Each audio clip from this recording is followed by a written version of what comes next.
Another day, another dress shirt thrift flip. If you're new here, hi, hello, welcome to the channel. I'm doing a little 5-part dress shirt thrift flip series. Today, of course, is day 2, where I'll be trying to recreate one of these GANNI tie front tops. On their site, they range from about $250 to $300 each, but I will be making one for $0.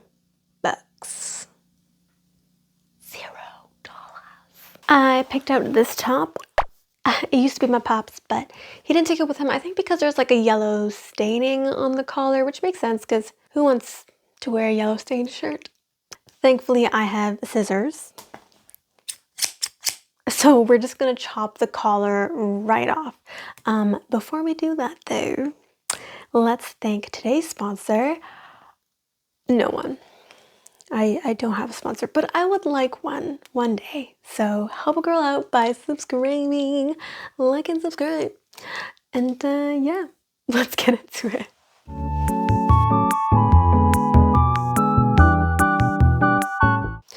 Alrighty, so here is the gross collar I was talking about. I mean, can you even tell on camera?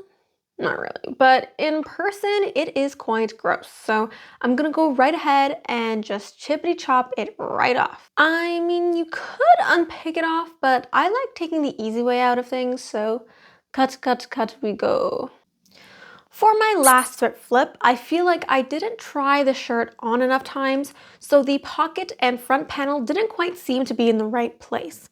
So this time around, I'm gonna throw the shirt on every step of the way.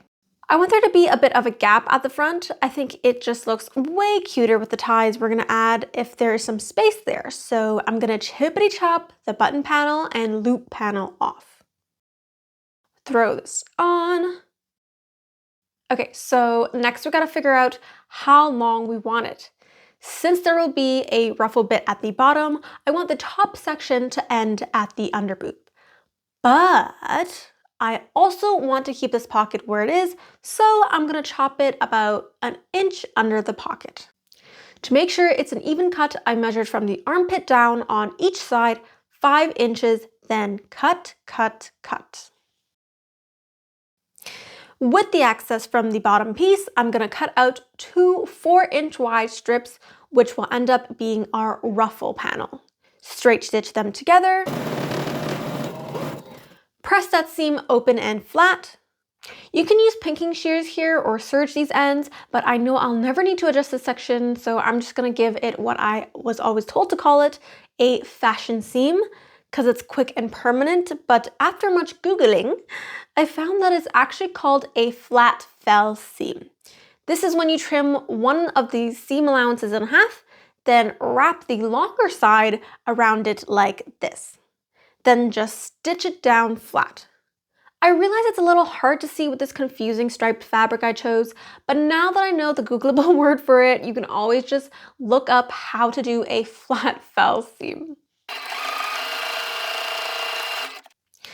After that's done, I'm just gonna do a double fold hem on one side of this panel. Then on the other side, just install 2 gathering stitches. Make sure to up your stitch length and pull that extra bit of thread out before you begin. Fold that up and put it to the side, as we'll be coming back to this later. I want this to have a more fitted look rather than droopy and oversized, so I'm going to move the sleeves. Start by marking where you want the new shoulder seams to be, then unpick both those sleeves off. Okay, so now that we have it laying down like Gordon Ramsay's dissected lobster, let me just quickly go through the next steps so we're on the same page. We're going to even out the shoulder markings on both sides, take in the side seams, then reattach these sleeves. Because I'm taking it in, the armhole will be significantly smaller, so the easiest fix for me would be to add some gathering stitches to the sleeve to ease it back into the armhole. And since we want short puff sleeves, we're going to cut it, then gather this end. Hope that makes sense. Let's start with the bodice. To make sure these shoulders are balanced, I'm going to measure in the same distance on both sides, this being 2 inches for me, then place a little marking.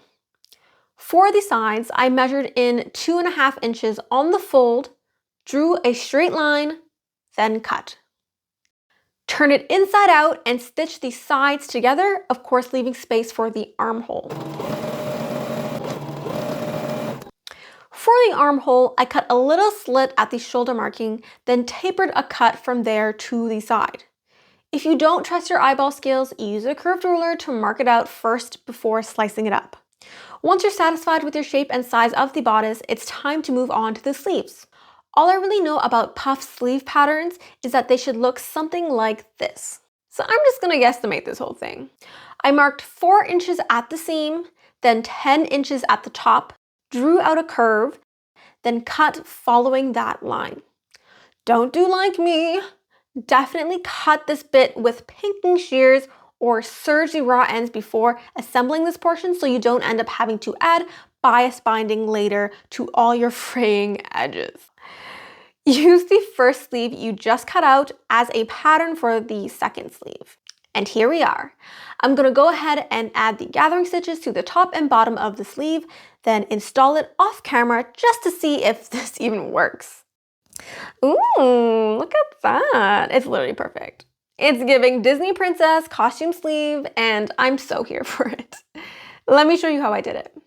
Start by installing 2 gathering stitches at the top of the sleeve, then another 2 gathering stitches at the bottom. Attach the sleeve side seam together, making sure your good side is facing good side. Flip it inside out, then pin your sleeve in place at the side seam and halfway mark. Pull at your gathering stitches until the sleeve fits perfectly in the armhole. Pin the whole thing in place, then take to the machine. For the sleeve hem, again, pull at your gathering stitches until it's at your desired opening, meaning make sure your arm fits comfortably in your sleeve. There are many of ways to finish the hem here, but as per usual, I'm gonna use my favorite method, bias tape. You could always buy some at the store, but I want it to be in the same fabric as the rest of the shirt, so let's make our own.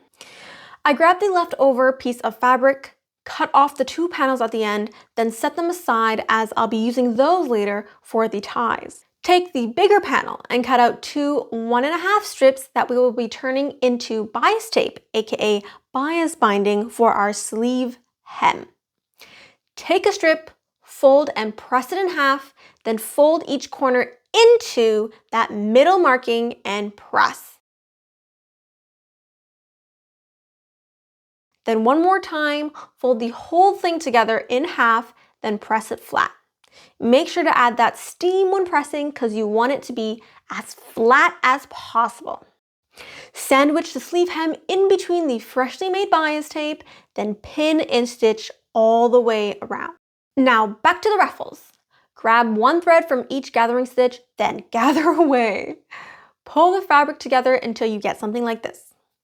A good way to check if it's long enough is to just open the shirt and place it like this, making sure the panel reaches comfortably from end to end. Once you've made the proper adjustments, pin it in place, then straight stitch it down. Unpick the visible gathering stitch, then press, press, press. I'm going to press it all down to one side as I'll again be adding some bias tape to enclose those raw edges. I would have loved to use the same fabric, but I don't have enough, so I'm just going to go out to buy some gray bias tape and finish this section at a later date. So let's just go ahead and skip to the ties. I drew out 6 1-inch strips, 3 on each panel, then cut them out. Take to the machine, then for each strip I fold them in half, then straight stitch the side seams together to create tubes. Bag them out. I used an extra small safety pin because these ties are super narrow. Then press it flat. All that's left to do is double fold hem the front and collar, add the ties here, here, and here, then that's it. I'm gonna do all of that off camera, so get ready for the reveal in 3, 2, I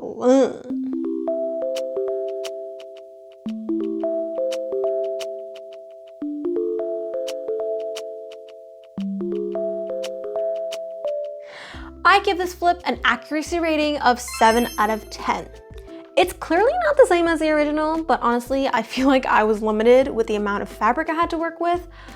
That being said, I think I did pretty darn well, especially with the freehand cut of the sleeves. Like, hello?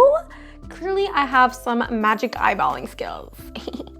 This is why I give this project a personal rating of 10 out of 10. This is definitely a shirt I will be wearing on the daily because who's gonna stop me? Yeah. Anyways, thank you so much for watching this video. Smash the like button if you found this at all helpful. If there's something you'd like me to recreate or make a little sewing tutorial for, don't hesitate to let me know in the comment section below. Subscribe for more videos and I'll see you in the next one. Bye.